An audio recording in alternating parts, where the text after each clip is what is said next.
Alright guys, welcome back to another video, and today we're here to take a look at two headsets right now. Obviously the Meta Quest 3, which is a super popular headset that a lot of people have, millions and millions of people, including myself. And then of course we have the Samsung Galaxy XR, the new kid on the block right now that we're going to be talking about.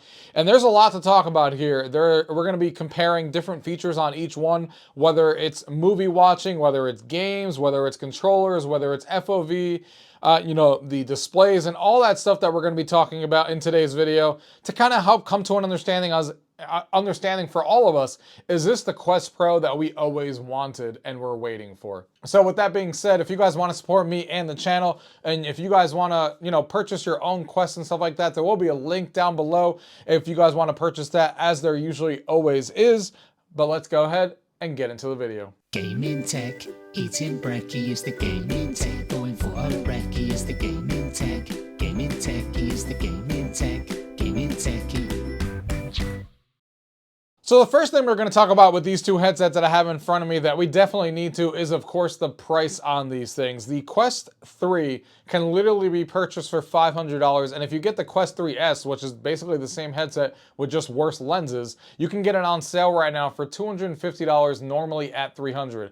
Those are insane deals. Obviously, Meta's probably losing a lot of money doing it that way because they're probably, taking a loss on these headsets, but the value that you get out of the Quest, and you guys will see that throughout this video when I talk about certain things, is kind of insane at that price that no one else is probably going to be able to match out there, because no one else is going to want to take a loss like Facebook has been doing for years on these headsets to get everyone to have one of these in their hands. However, on the flip side here, you have the Galaxy XR, which is coming in at $1,800, but also you need to pay an additional $200 for these controllers, which in my opinion, if you care about gaming, is obviously a must, and we'll talk more about that later on.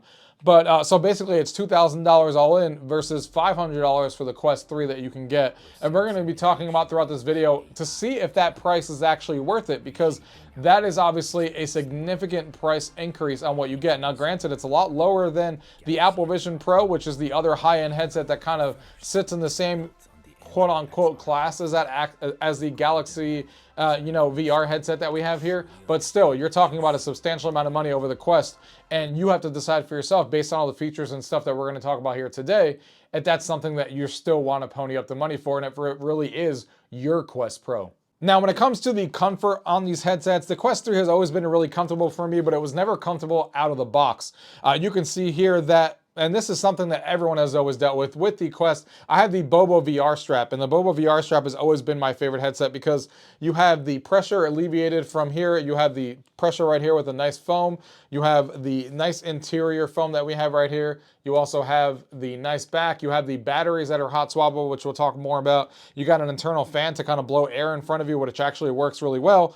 And you could just put this on, and this is super, super comfortable. Like, I just tighten this on the back, I'm good to go. And I have been in the Quest headset for literally over 12 hours one day, like straight, just chilling with people and stuff like that. So I know how comfortable this headset is because I've been in here for hours, multiple days, multiple times, still do it to this day. And it is super, super comfortable, and I have no issues with this headset at all. It's just out of the box, it's not that good. It comes with that claw strap that I don't even know where mine is anymore.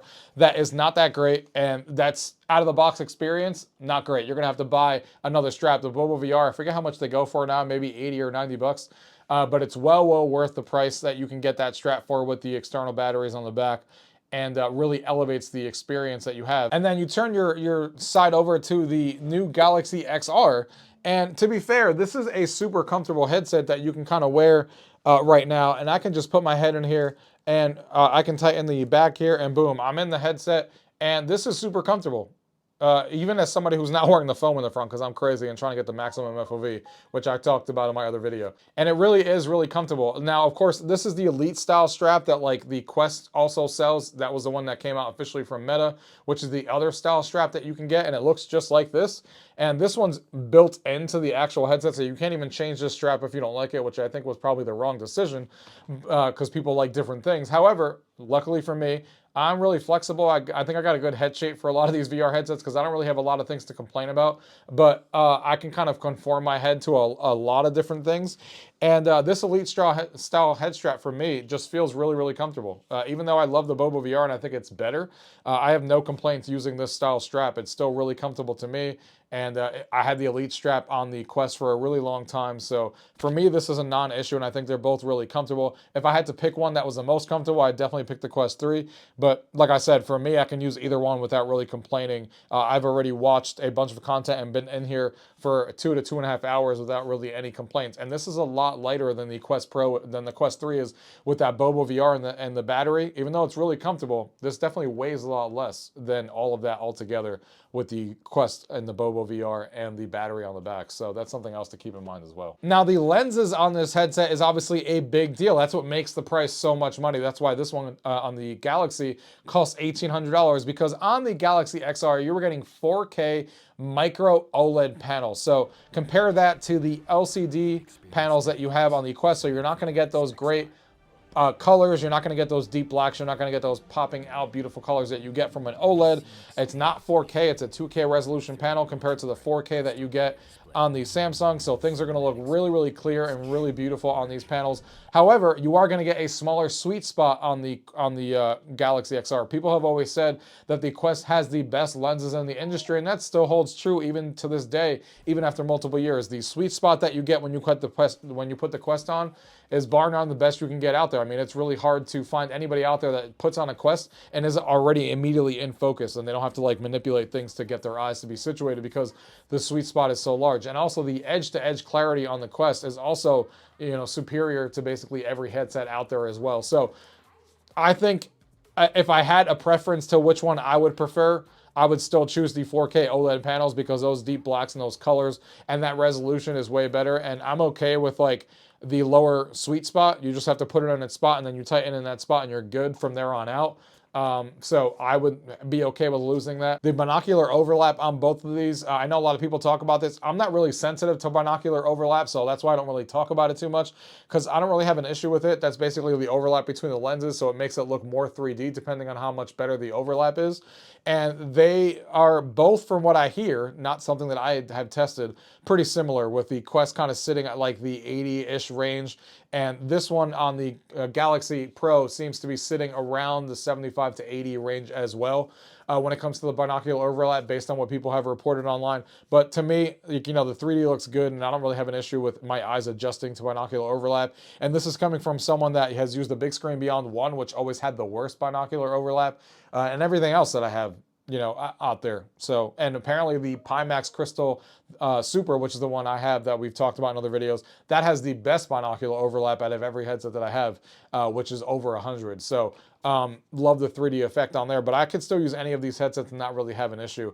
But yeah, the lenses on the Quest are great, but you can't really compare. Once you see 4K micro OLEDs and the colors and stuff like that, it really is hard to go back, and it really is amazing. So obviously, that's the reason that this price is so high, and they really do look fantastic in the headset. Now, moving on right along to the FOV on these devices. Now, I get a pretty good FOV on the Quest. I get about 100 degrees horizontally and about 90 to 95 vertically. So that's not the biggest FOV out there, but it's still pretty good. And then the Galaxy XR definitely out of the box gets a bigger FOV. I get about 106, 107 degrees horizontally, and then 100 degrees vertically. So it's definitely a bigger FOV all around. I feel like when I put the Quest on, it feels more like a binocular that I'm putting on, where when I put on the Galaxy XR, it feels more like a visor or like a small screen that kind of goes around my eyes like this. And then when I did the hack that I talked about before, which is because I'm crazy, if you guys are looking at this headset, you can see right here, it's missing the comfortable mod that comes with two in the box, the thinner one and the thicker one that you kind of put right here at the top, and that obviously gives you the comfort. But I was crazy, and I do the same thing I do it on the Apple Vision Pro, and I removed that. So now I have the plastic just sitting on my forehead, and what that allows is for me to get closer to the lenses. And of course, the closer you get to the lenses, the bigger FOV you have. So when I do that, the FOV is obviously massively bigger at that point, like over 110 degrees compared to what the Quest is horizontally. So obviously, maybe that's not something for everybody. It depends on your face shape and everything, on how that's going to work out for you. Removing the top, that's not how it's recommended to use. Just something to point out. But regardless, out of the box, the FOV is definitely bigger on the Galaxy XR than it is on the Quest by a few degrees. The battery life on these is obviously, they're similar to each other actually, but just done in a different way. So if I didn't have these batteries that you have on the Bobo VR here on the back, and I just used the internal battery of the Quest, it lasts about 2 to 2.5 hours playing games.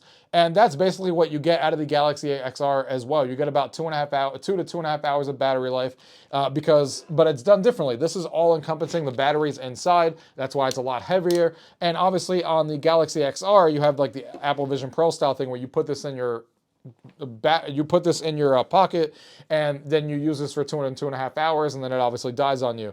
But they do have both similar ways to extend it in a different way, but similar. Where on here, I can get things like an external battery pack, like I have Bobo VR here, and what I love about this is that these are hot swappable. So I just take this out. I have one in the back there that's charging right now. I can go ahead and just take this out of my hands, put this one in the back. It is now charging. I take the one that was fully charged, I put this in, and boom, now this one is now charging. You can hear a beep, and now it's ready to go. When this one dies in like 3 hours, I take the next one, I swap them, and I basically have infinite battery life without ever having to worry about it, which is what's awesome about this Quest 3 setup. Now on here, after you can technically take, there is a USB-C port on here, you can technically take another battery pack that you have and plug it into this, put it in your pocket and have two in your pocket, and then it would obviously extend the battery life. And if you have multiple battery packs, then you can kind of do the infinite thing that I was just talking about with the Quest. Now, is it as easy? Obviously not. You have two gigantic battery packs in your pack all the time, but still, it's possible, and you could get infinite battery life if you wanted to out of these headsets, or at least extend it by just plugging in another battery source right into this. Now, the pass-through quality on here is definitely way better on the Galaxy XR. Think Apple Vision Pro, if you guys have used that before. It's pretty good. It kind of resembles like the Vision Pro. It's somewhere around there. Definitely better than the Quest 3 when it comes to the quality in the light.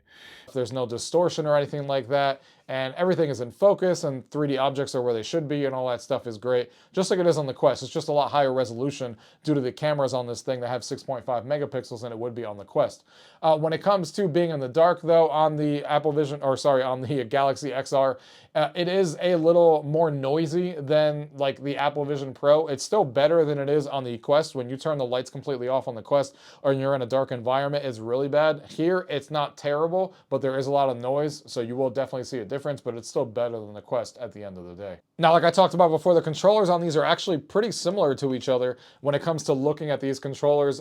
The Quest one is a little bit bigger. You can see that on the back that the triggers are bigger, the side button is bigger, the analog sticks are even bigger there, but they still fit comfortably in the hands. They both have their straps and stuff like that. Obviously, like I said, these come in the box with this, so everybody knows you have a controller when the developers develop for it.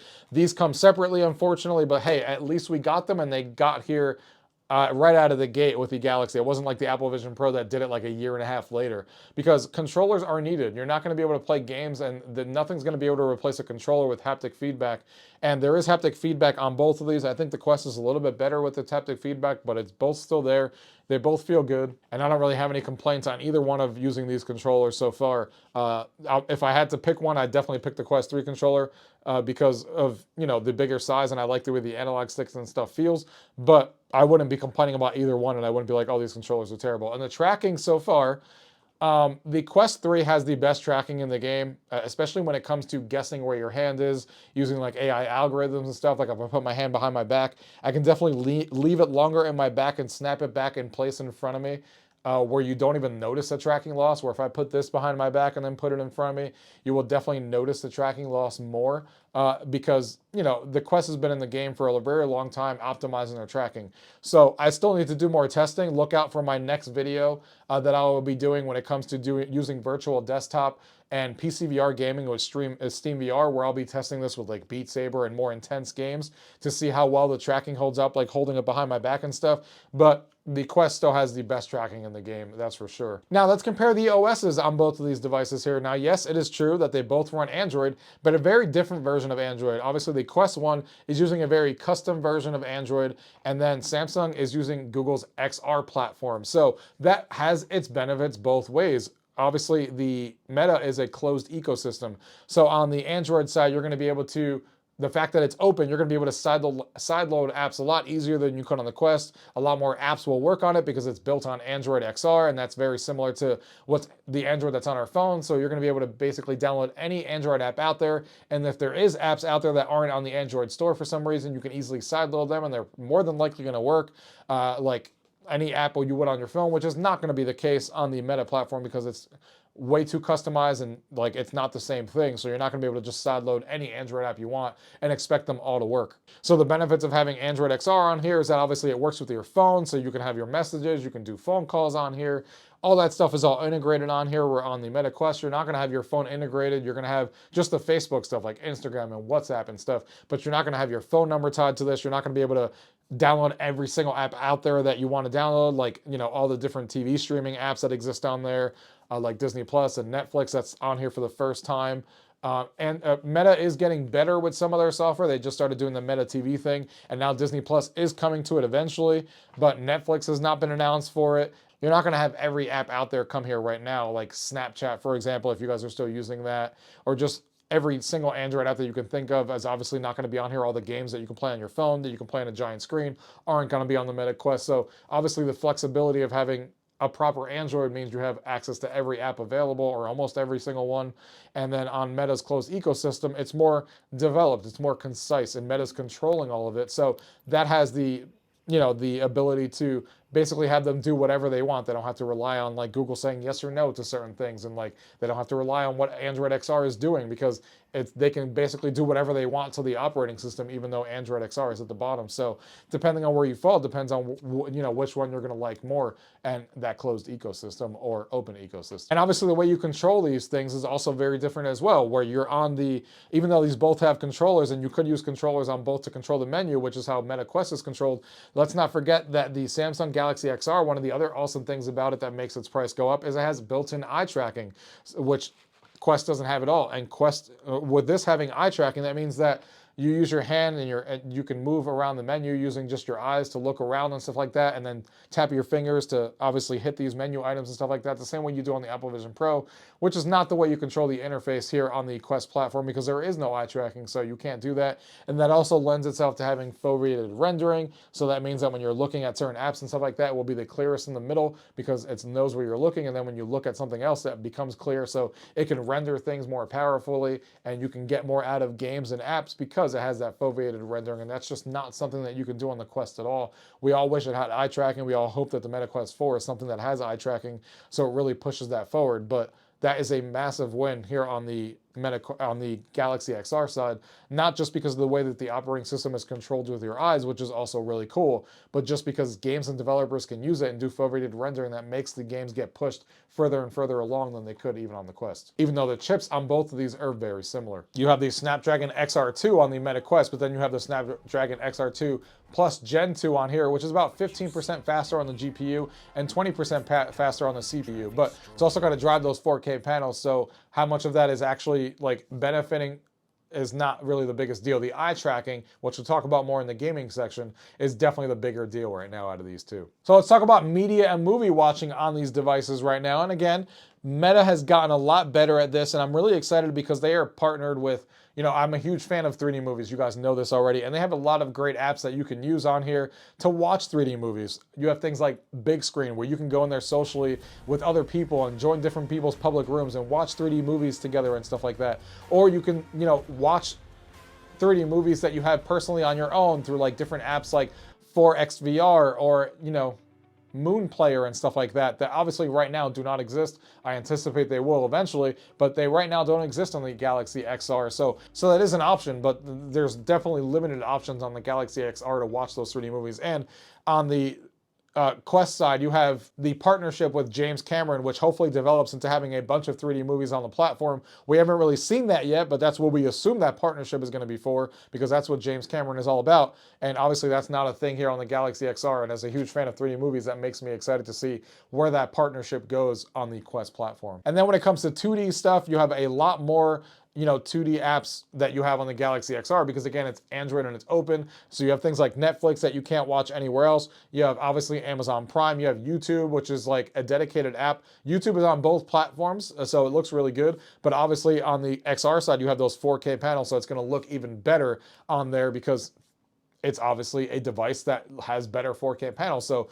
when it comes to media and movie watching, if I had to pick one, I'm always going to lean towards the Galaxy XR, not just because they have more available apps to stream whatever you want, but also because of the fact that naturally the 4K OLED panels are going to make content look that much better on those OLED panels than the Quest can obviously deliver. But I gotta say, turning it around the other way is that the Quest has a lot of immersive content that you can't watch anywhere else. So I'm still going to be using both of these for media watching, to be honest, because they both have their plus and minuses.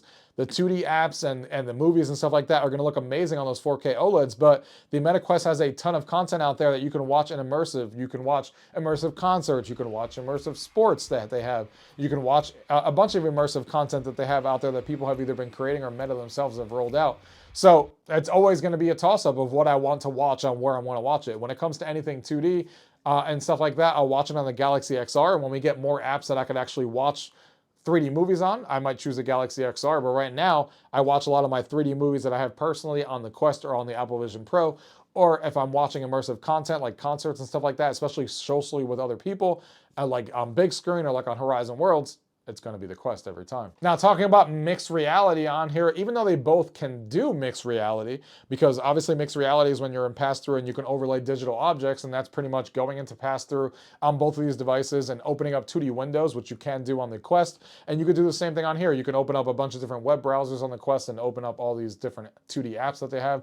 But obviously it's much more fleshed out on the Galaxy XR side because you have, again, all those different Android apps. So I can open up, YouTube Music in front of me, and then I can have a Chrome browser sitting over here, and then I can have, TikTok on the right of me, and then Google open up over here. I can have the YouTube TV app and watch actual live TV on the Galaxy XR, which is definitely not an option on the Quest at all to watch live TV like that because you have access to all of these apps. So that's awesome that I could do that on there and, watch it in mixed reality and have all these windows around me, which is something that I do a lot of. But when it comes to mixed reality games, it is no contest. Of course, we're just getting started, but mixed reality on the Quest is amazing. Being able to have a board game in front of you and play it with your friends, especially in co-location multiplayer, where if you have two headsets, which I do have two headsets, you can both be in the same exact environment and interacting with mixed reality objects and stuff like that is super awesome. The variety of different mixed reality games that we have on the Quest platform is obviously way far and above to what you have on the Galaxy XR. Obviously, it's day one, but I don't even know if we're ever going to get there. We'll see how that actually goes. But mixed reality, I love playing games that you have like a zombie shooter and you're going around your different environment and they're coming through your window and they're coming through your door and you're ducking around your tables and stuff like that. That is immersive content that you can't do anywhere else. That is really super awesome that only the Quest 3 is delivering right now. So for mixed reality, overall, it's the Quest 3 that's going to be really giving you that experience. And I did want to mention that I almost forgot, speaking of mixed reality and all that stuff, in the media movie we were watching that we were talking about before, the Blumhouse stuff that just came out a little while ago where you're actually sitting in your environment in mixed reality, you have a screen in front of you watching the movie, and then it's using your environment to mixture in. So you're watching, like, for example, Megan, and when you're watching this TV show, it is actually taking your environment around you and making you feel like you're a part of the scene. The scene kind of makes it look like you're in the same scene as the movie. So if you're in a basement, your environment becomes a basement. If an explosion happens in the movie, your whole entire screen in front of you explodes. If you're having digital objects floating around you, it is the coolest movie experience thing I've ever watched. So it really sets VR apart for watching movies. And I hope we get more of things that Blumhouse is doing with their app and more developers do the same thing. Because again, that's what movie watching on VR can do that you can't do in the real world. You can't watch an immersive movie like you can in Blumhouse, like you can in VR. Now, of course, now we come to the gaming portion of this video, and I thought this was going to be an easy Quest all the way. Gaming, don't buy the Galaxy XR for it. But we got to hold on for a second. Now, for the majority of people, I still say that the Quest is probably always going to be the gaming de facto for everyone because gaming on there is going to be something that you cannot match. However, what I have discovered over the last few days talking to some developers is something that I didn't expect when it came to gaming on both these headsets.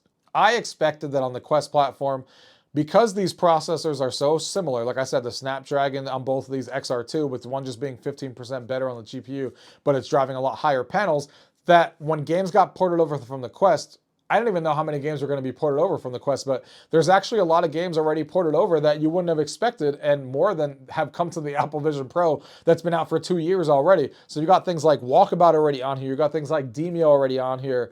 You got things like NFL Pro Era on here, which is super awesome. And they obviously work with the controllers. And we'll see how that goes. Like Job Simulator, you have an exclusive game called Inside Job from the same folks who did Job Simulator and Vacation Simulator. So many more games on the Android App Store that I saw on day one that I would have expected based on how bad it went on the Apple Vision Pro, and still has been. But maybe we'll get a lot of games, and obviously it's a lot easier to port games over from what I hear from the Quest over to this because it's the same platform. It's Android, it's OpenXR, and it's very easy to transfer games over, where on the Apple Vision Pro it's a lot harder, which is probably why a lot of these games are just porting their games over. But what I didn't expect is that the games would actually look better. Because again, that chip is so similar, I was like, yeah, it's probably not going to do anything. They're just going to port the game over and that's it. But that is not true. Because of the fact that we have eye tracking that we talked about before, and they're using foveated rendering, I confirmed with a couple of developers like Resolution Games that makes Demio that they're actually running that game at 3,000, over 3,000 by 3,000 resolution. So the games look a lot sharper than they did on the Quest 3 because Demio on there is only running at 2,000 resolution and there's no eye tracking, so they can't, render the whole entire frame at these high resolutions. But on the Galaxy XR, because it's only looking at where your eyes are looking, they can make where you're looking with your eyes look extremely high resolution at over 3,000 per eye, and then lower the resolution around you, which saves GPU power and then drives that high resolution. I didn't expect our games to look better on here. That's really awesome because then that gives me a reason to sometimes play these games that are being ported over from the Quest on here, depending on the game. And some of these games are arriving with like multi-platform multiplayer, like Demio and stuff like that, which is really awesome. Like Synth Riders, that's on here as well. Love Synth Riders, that's on the Galaxy XR on day one as well. So that's really, really awesome. And I know some games are coming on here shortly on the Galaxy XR that hasn't been announced yet. So really, really awesome to see. Not what I expected. Now, of course, when it comes to gaming, if all you care about is priority number one gaming, right now, as of today, it's the Quest every time because there's so much variety of mixed reality games. There's so much variety of just games on the store. And I don't know if Galaxy XR is ever going to catch up to that. But it is really cool that at least the games that are being ported over are at least possibly going to look better on it, which is definitely giving us a reason to play them on there, which I didn't expect when we got that. So, sure, Quest is always going to be my gaming device. This will be my secondary device for games, but we'll see how the future holds and how many games actually get ported to it. Now, the last big category I want to cover here before we get into my final thoughts is definitely social VR and VR in general. When it comes to VR, I want to be immersed into VR. I want to feel like I am in VR. I want to feel like I'm somewhere else. But at the same time, the reason that drives me to VR is the social part of it. The social part of getting on this headset, and I've made tons of friends in VR that when I put this Quest headset on, we literally have game nights now. We're like, hey, on Fridays, we're going to get into VR. We're going to go into Horizon Worlds. We're going to do this. We're going to go into this game. We're going to play this game. And you can make phone calls with people. The Horizon software and the OS is really optimized for social VR. As much as people like to shit on the OS, on Horizon OS, it is optimized for social VR. I go in there, I see my friends, I see what they're playing, I see what app they're in. It's very Xbox-like, it's very console-like. I can go ahead and click on them, I can send them a message, I can get on a phone call with them. I can do all of these sorts of things with them to get into apps. And I can go from app to app with them and stay with them and stay on phone calls and play all these things. And I can join Horizon Worlds and be in all these virtual worlds. I can join concerts with them and watch virtual concerts. I can have them join my home like you could on the Quest platform. So I love getting into my Quest and immediately putting it on and be like, oh, this is my house. It finally took them goddamn long enough, but now you're in like a virtual home that, as you can see, we're going to be able to customize more and more, but the environments that are in front of you make you feel like you're somewhere else, that you're present in another home and stuff like that. I love that about VR, and I love that about the Quest platform. I love that I can always interact with my friends. I love that I can go to different places, watch different movies, and watch different concerts. That's what's always sold me on VR. It's not just gaming, it's the social part of it, that I can be socially connected with a friend that's either miles away from me in a different state, in a different country, which is what a lot of friends I have on there are, and I can still go in there and interact with them and find them. But guess what happens when you put on an Apple Vision Pro? Guess what happens when you put on the Galaxy XR?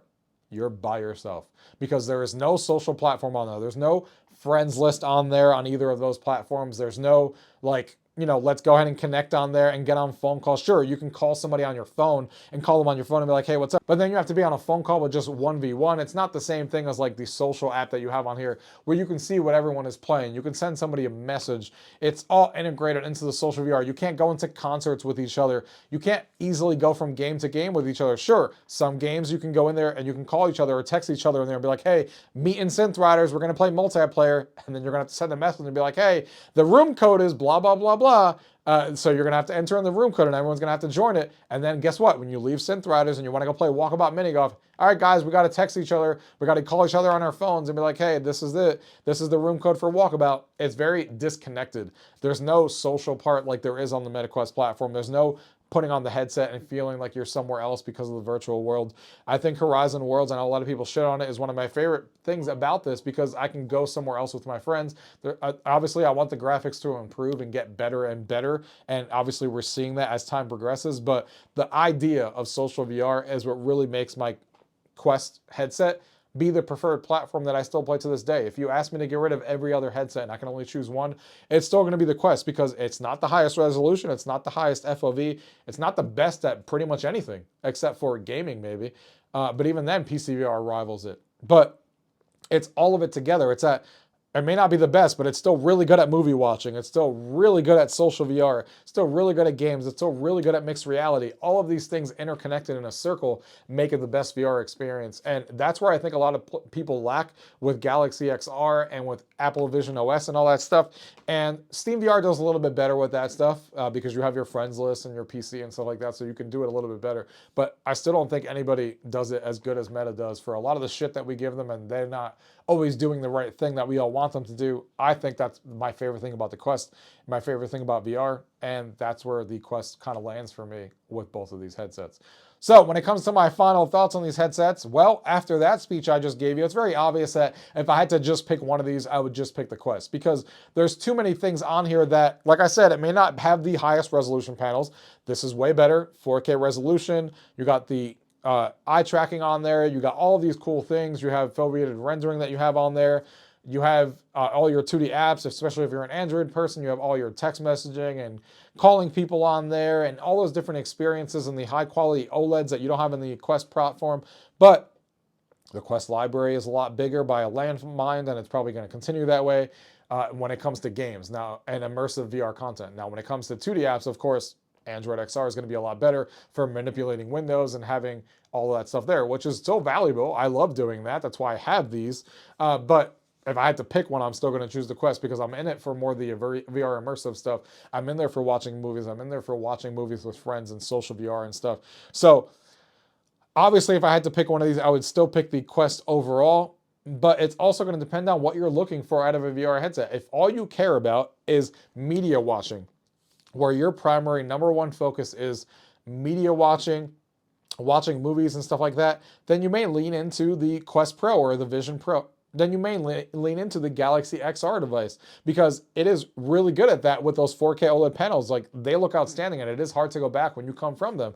But if you want to play actual games, there's way more games on here. There's way better games on here with mixed reality and stuff like that. And if you care about social VR as much as me, then the Quest platform is always going to be where you're going to gravitate to. And that's not even talking about the fact that, the price differences from being $500 to being $1,800 to $2,000 with this. So I'm excited to be a part of both platforms, but I'm a crazy person. I like being involved at the start of this stuff. I like having both platforms. I like comparing them. I like seeing what's new. I use these headsets all the time. One day I'm on the Quest. The next day I'm in my Galaxy XR. The next day I'm in my Apple Vision Pro. The next day I'm on Pimax on my PCVR headset. The next time I'm on my Play for Dream trying something wireless. So it really just depends on what I'm doing, but that's not everybody. If somebody asked me today, what's the number one recommended VR headset if I've never tried VR before, I'm always going to lean people into either the PlayStation VR 2 if they have a PlayStation already, because that's also really cheap, or I'm going to tell them to get a standalone Quest headset because there's so much content on there. There's so much you can do with it. And these other headsets still have a long way to go to do as much as you can with the Quest. It's not the best at hardly anything, but it is really good at the majority of it. So that's where I fall in line with both these headset guys. I hope you guys got a lot out of this video and you guys enjoyed it. I'm really still having fun with my Galaxy XR. Stay tuned for more videos on it, including the gaming-centric ones that are going to be coming here soon, trying virtual desktop and trying the native apps on here as well. Really excited to see the Android XR platform grow. I'm not going to be returning my Galaxy XR headset or anything. It will stay a staple on this channel, just like all the other headsets. We'll be doing content on it as well. So yeah, if you guys have any questions about anything you guys have seen, as always, leave it down below. If not, thank you guys for watching. Till next time.